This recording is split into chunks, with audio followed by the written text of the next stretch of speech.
Hello dear student, welcome to Gurukul classes. मैं धर्मेंद्र गोस्वामी। जैसा पता है कि हम यहाँ पे डिस्कस कर रहे हैं ज्योग्राफी से रिलेटेड इंपॉर्टेंट क्वेश्चन सीरीज को। याद रखिएगा, यहाँ चूंकि हम चैप्टर वाइज हर एक चैप्टर से क्वेश्चन को डिस्कस करते हुए चल रहे हैं, इसलिए हर एक वीडियो को और हर एक वीडियो में जितने भी क्वेश्चन दिए जा रहे हैं उनको बहुत ही ध्यान से देखें, क्योंकि आपके एग्जाम के पॉइंट ऑफ व्यू से ये सारे क्वेश्चन बहुत ही इंपॉर्टेंट है। ठीक, तो चलिए यहाँ पे एक एक क्वेश्चन को डिस्कस करना शुरू करते हैं। देखिए, आज का हमारा पहला क्वेश्चन कह रहा है, निम्न में कौन प्राथमिक क्रियाओं में शामिल नहीं है। तो याद रखिए, देखिए ऑप्शन ए में है वनों से लकड़ी काटना, ऑप्शन बी में है खनन, ऑप्शन सी में है पशुचारण और ऑप्शन डी में है विनिर्माण। तो याद रखिए कि जो विनिर्माण है ना, विनिर्माण ये द्वितीय चरण से संबंधित है, प्रथम चरण से संबंधित नहीं है। क्वेश्चन कह रहा है कौन नहीं है, तो हमारा ऑप्शन नंबर जो डी हो जाएगा ये राइट आंसर हो जाएगा। याद रखिएगा, ये जो है ये द्वितीय चरण से संबंधित है, द्वितीय क्रिया या फिर द्वितीय चरण से संबंधित है। याद रखिए, द्वितीय क्रिया से संबंधित है, ये दूसरी द्वितीय क्रिया से संबंधित है। और बाकी ये सभी हो गए, जैसे वनों से लकड़ी काटना, खनन, पशुचारण, ये सब किससे संबंधित है,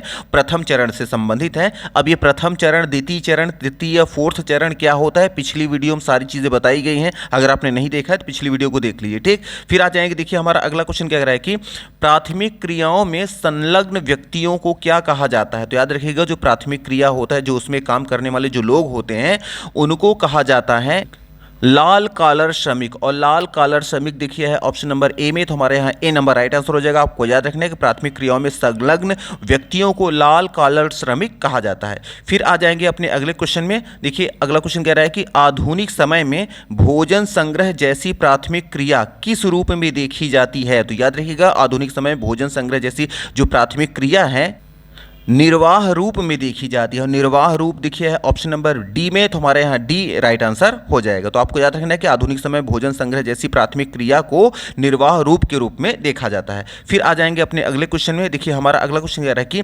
हिमालय पर्वतीय क्षेत्र में निवास करने वाला कौन सा एक जनजाति समूह नहीं है। तो इसका मतलब कि हिमालय पर्वतीय क्षेत्र में निवास करने वाले जितने भी यहाँ 4 नाम दिए गए, इनमें से 3 जो हैं ऐसी जनजातियाँ हैं जो हिमालय पर्वत क्षेत्र में रहते हैं, और कोई एक है जो वो नहीं रहती है। और वो कौन सी है, वो है गोंड। गोंड जो है ना, ये हिमालय पर्वत क्षेत्र के निवासी नहीं है। और ऑप्शन अगर बात करें ए, बी और डी, तो जो बकरवाल जो आया है, बकरवाल ये भी क्या है, क्षेत्र में रहने वाला है, गद्दी भी रहने वाली है, गुज्जर भी रहने वाले हैं, लेकिन गोंड जो है ये हिमालय पर्वत क्षेत्र में निवास करने वाली जनजाति का समूह नहीं है। फिर आ जाएंगे अपने अगले क्वेश्चन में। देखिए हमारा अगला क्वेश्चन कह रहा है कि विश्व में वाणिज्य पशुधन पालन किस क्षेत्र में विशेष रूप से प्रचलित है। तो याद रखिएगा, विश्व में वाणिज्य पशुधन पालन जो है ये संबंधित है या प्रचलित है न्यूजीलैंड से। और न्यूजीलैंड देखिए ऑप्शन नंबर डी में, तो हमारा डी यहाँ पे राइट आंसर हो जाएगा। आपको याद रखना है कि विश्व में वाणिज्य पशुधन पालन जो है न्यूजीलैंड, जानते रहिएगा ये न्यूजीलैंड में बहुत ज़्यादा प्रचलित है, इसलिए हमारा ऑप्शन नंबर जो डी होगा यहाँ पे राइट आंसर रहेगा।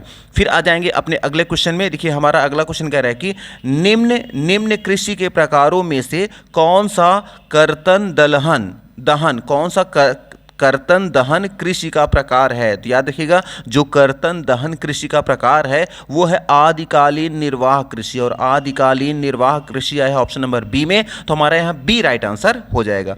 फिर आ जाएंगे अपने अगले क्वेश्चन में। देखिए हमारा अगला क्वेश्चन कह रहा है कि मिल्पा किस देश में प्रचलित स्थानांतरण कृषि का स्थानीय नाम है। तो याद रखिए, जो मिल्पा है यह जो है मैक्सिको, यह मैक्सिको में प्रचलित स्थानांतरण कृषि का स्थानीय नाम है। और मैक्सिको देखिए है ऑप्शन नंबर सी में, तो हमारे यहाँ सी राइट आंसर हो जाएगा।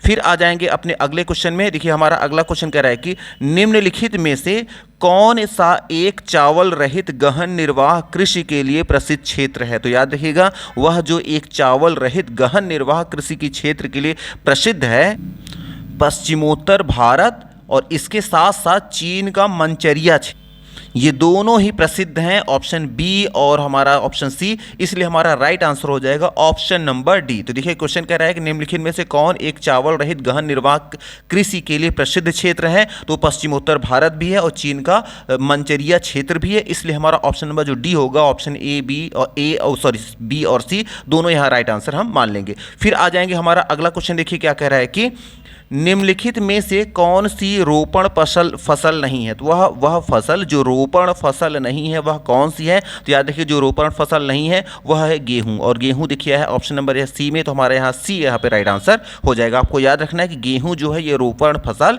नहीं है। फिर आ जाएंगे अपने अगले क्वेश्चन में। देखिए हमारा अगला क्वेश्चन कह रहा है कि निम्न में से कौन सी कृषि के एक प्रकार का विकास यूरोपीय उपनिवेश समूह द्वारा किया गया? तो याद रखिएगा वह कृषि का प्रकार जो कि विकास जो किया गया था यूरोपीय उपनिवेशवाद के समूह के द्वारा किया गया था, वह था रोपण कृषि। और रोपण कृषि देखिए है ऑप्शन नंबर बी में, तो हमारे यहाँ बी राइट आंसर हो जाएगा। आपको याद रखना है कि रोपण कृषि जो है ना, यह एक प्रकार का विकास जो हुआ था ये यूरोपीय औपनिवेशिक समूह द्वारा किया गया था। फिर आ जाएंगे अपने अगले क्वेश्चन में। देखिए हमारा अगला क्वेश्चन कह रहा है कि निम्न प्रदेशों में किसमें विस्तृत वाणिज्य अनाज कृषि नहीं की जाती? तो याद रखिए वह प्रदेश जिसमें विस्तृत वाणिज्य अनाज की खेती नहीं की जाती है वह है अमेजन बेसिन। और अमेजन बेसिन देखिए है ऑप्शन नंबर डी में, तो हमारे यहाँ डी राइट आंसर हो जाएगा। आपको याद रखना है कि वह कह रहा है कि ये कौन से प्रदेश में, तो अमेजन बेसिन जो प्रदेश है इसमें विस्तृत वाणिज्य अनाज कृषि नहीं की जाती। ठीक, फिर ऑप्शन नंबर हमारा इसलिए डी यहाँ पे राइट आंसर हो जाएगा। अब आ जाएंगे अपने अगले क्वेश्चन में। देखिए हमारा अगला क्वेश्चन कह रहा है कि मिश्रित कृषि एवं डेयरी कृषि के लिए विश्व में कौन सा प्रदेश अधिक प्रचलित है? तो याद रखिएगा मिश्रित कृषि एवं डेयरी कृषि के लिए विश्व में जो प्रदेश सबसे ज़्यादा प्रचलित है वह है उत्तर पश्चिम यूरोप। और उत्तर पश्चिम यूरोप की बात देखिए है ऑप्शन नंबर ए में, तो हमारा यहाँ ए यहाँ पे राइट आंसर हो जाएगा। अब आ जाएंगे अपने अगले क्वेश्चन में। देखिए हमारा अगला क्वेश्चन कह रहा है कि निम्न में से किस प्रकार की कृषि में खट्टे रसदार फलों की कृषि नहीं की जाती? तो कह रहे हैं कि कौन सी प्रकार की कृषि में खट्टे रसदार फलों की कृषि नहीं की जाती है?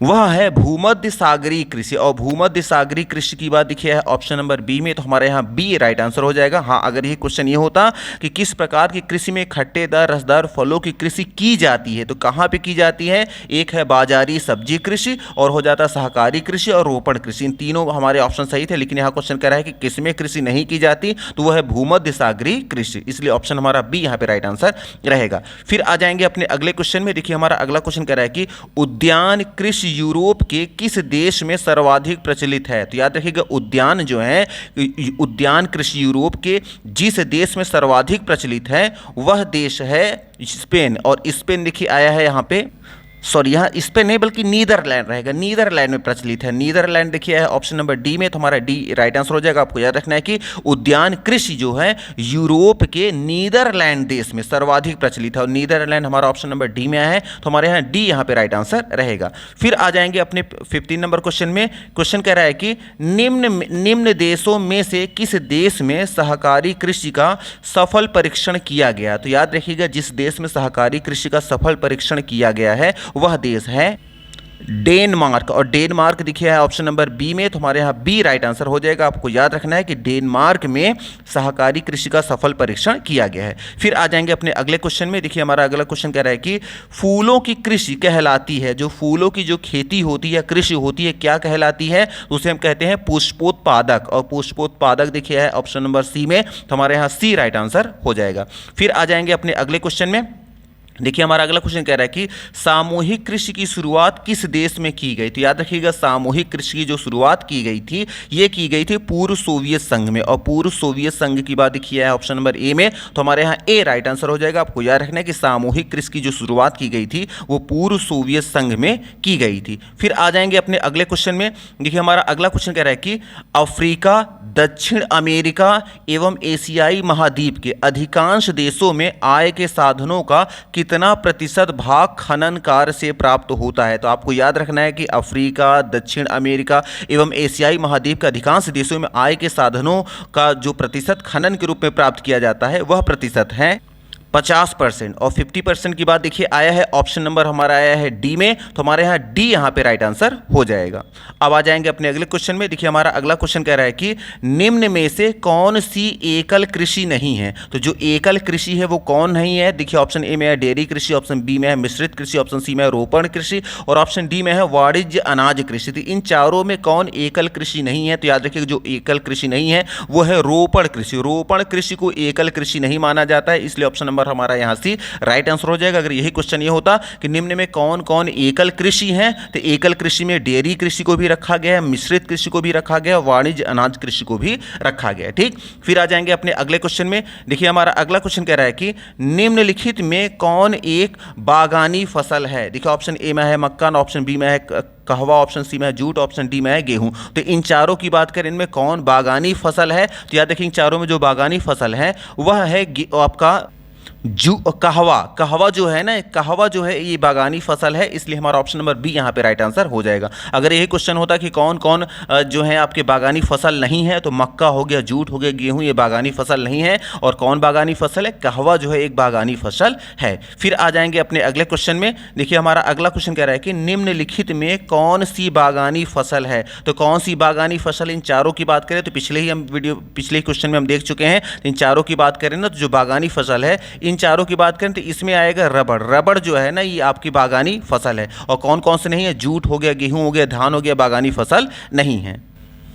अब आ जाएंगे अपने अगले क्वेश्चन में। देखिए हमारा अगला क्वेश्चन कह रहा है कि निम्नलिखित में से कौन सी बागानी फसल नहीं है। अभी कह रहा था कौन बागानी फसल, अब कह रहे हैं कौन बागानी फसल नहीं है। तो देखिए ऑप्शन ए में है चाय, बी में है कहवा, ऑप्शन सी में है जूट और ऑप्शन डी में है रबड़। तीन चारों में कौन जो है आपका बागानी फसल नहीं है, तो वो हमारा है ऑप्शन नंबर सी। सी जो है जूट जो है ना, ये हमारा बागानी फसल नहीं है। और बाकी क्या है, चाय, कहवा और रबड़ जो हो गए, ये सब क्या है, ये बागानी फसल हैं।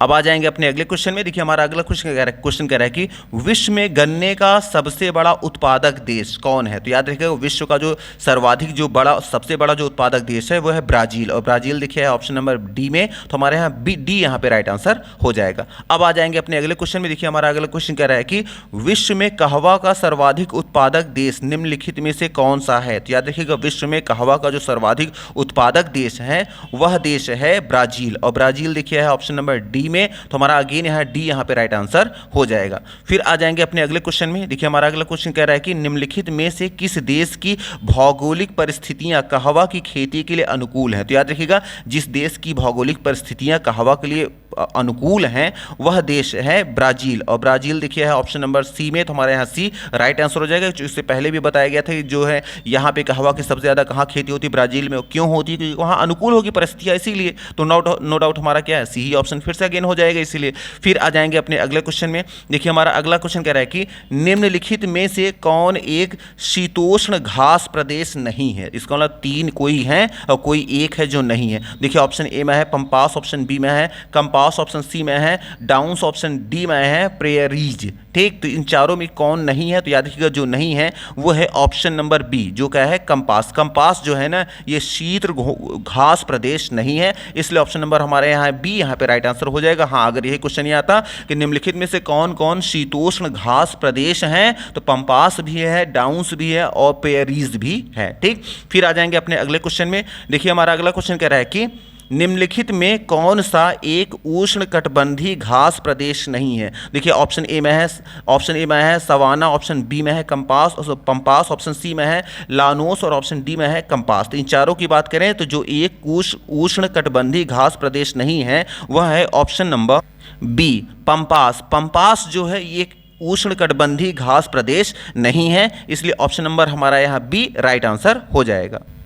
अब आ जाएंगे अपने अगले क्वेश्चन में। देखिए हमारा अगला क्वेश्चन थोड़ा सा इसको बड़ा है, इसको ध्यान से आपको पढ़ना पड़ेगा। देखिए ऑप्शन क्या कह रहा है कि नीचे दिए गए कथनों पर विचार करिए। इसका मतलब इनमें कौन कौन सही है, कौन कौन नहीं, तीनों सही है, कोई एक सही या फिर दो सही है, हमें ये पढ़ के पता करना है। ठीक, देखिए पहला ऑप्शन क्या कह रहा है कि वाणिज्य पशुधन पालन अधिक व्यवस्थित एवं पूंजी प्रधान होता है। तो जो वाणिज्य पशुधन पालन होता है वो अधिक व्यवस्थित एवं पूंजी प्रधान होता है। तो ये ऑप्शन हमारा बिल्कुल सही है कि जो वाणिज्य पशुधन पालन होता है ये अधिक व्यवस्थित एवं पूंजी प्रधान होता है। ठीक, फिर आ जाएंगे देखिए ऑप्शन नंबर बी में हमारा क्या कह रहा है कि आदिकालीन निर्वाह कृषि मुख्य रूप से उत्तर पश्चिमी यूरोपीय देश एवं अमेरिका के उत्तर पूर्वी भागों में प्रचलित था। तो ये हमारा ऑप्शन क्या है, ये गलत है, ये यहाँ बिल्कुल प्रचलित नहीं था। और ऑप्शन नंबर सी कह रहा है कि चाय, कहवा, गन्ना, रबड़, केले एवं अनानास आदि की खेती रोपण बागानी के रूप में की जाती है। तो बिल्कुल इनके जो है तो इनको रोपा जाता है, इनको एक एक पेड़ को क्या होता है लगाया जाता है। तो ये भी हमारा ऑप्शन क्या है, सही है। इसका मतलब हमारा ऑप्शन नंबर ए और ऑप्शन नंबर 3 हमारे सही हैं। और 1 और 3 की बात किसमें की गई है देखिए ये किया गया ऑप्शन नंबर सी में, तो इसलिए हमारा यहाँ ऑप्शन नंबर सी यहाँ पे राइट आंसर हो जाएगा। फिर आ जाएंगे अपने अगले क्वेश्चन में। देखिए हमारा अगला क्वेश्चन कह रहा है कि नीचे दिए गए कथनों में से कौन सा असंगत है, इसका मतलब कि कौन इसमें है गलत है, हमें ये बताना है।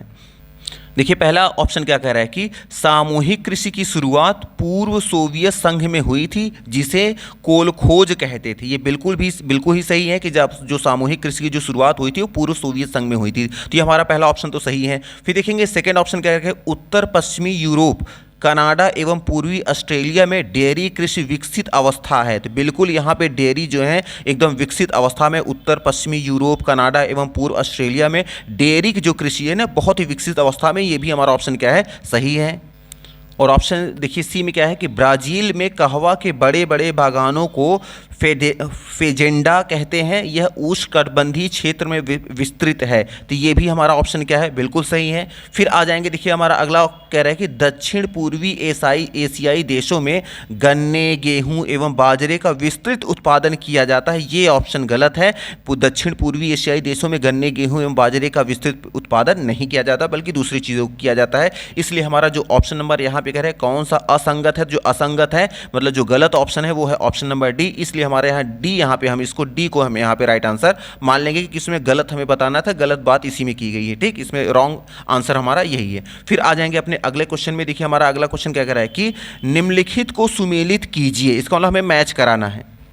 तो देखिए ऑप्शन ए में क्या कह रहा है यहाँ पे, चावल प्रधान गहन निर्वाह कृषि प्रदेश, तो याद रखिएगा चावल प्रधान गहन निर्वाह कृषि प्रदेश जो है ये आपका है सिंध, जो आपका है सिंध गंगा मैदानी भाग, और सिंध गंगा मैदानी भाग की बात देखिए है ये है ऑप्शन नंबर 3 में, तो हम इसको 3 से मैच करा देंगे। फिर आ जाएंगे देखिए हमारा अगला क्वेश्चन है कि आदिकालीन, बी नंबर देखिए ऑप्शन कह रहा है आदिकालीन निर्वाह कृषि प्रदेश, ये कौन है, ये है आपका मैक्सिको मध्य अमेरिका, और मैक्सिमम मध्य अमेरिका के बाद देखिए है ऑप्शन नंबर ए में, तो इसको हम ए नंबर पे टिक कर देंगे। फिर देखिए अगला कह रहा है भूमध्य सागरीय कृषि प्रदेश, कौन सा है, वह है दक्षिण पश्चिमी ऑस्ट्रेलिया एवं आपका कैलिफोर्निया, जो कि बात आई है देखिए ऑप्शन नंबर 4 में आया है, इसलिए हम इसको टिक कर देंगे। और लास्ट हमारा है कि सहकारी कृषि का विस्तार, तो सहकारी कृषि का जो विस्तार हुआ था वो आपका बेल्जियम, स्वीडन और इटली में हुआ था, तो ये हमारा मिल जाएगा ऑप्शन नंबर 2 में मिल जाएगा, ठीक।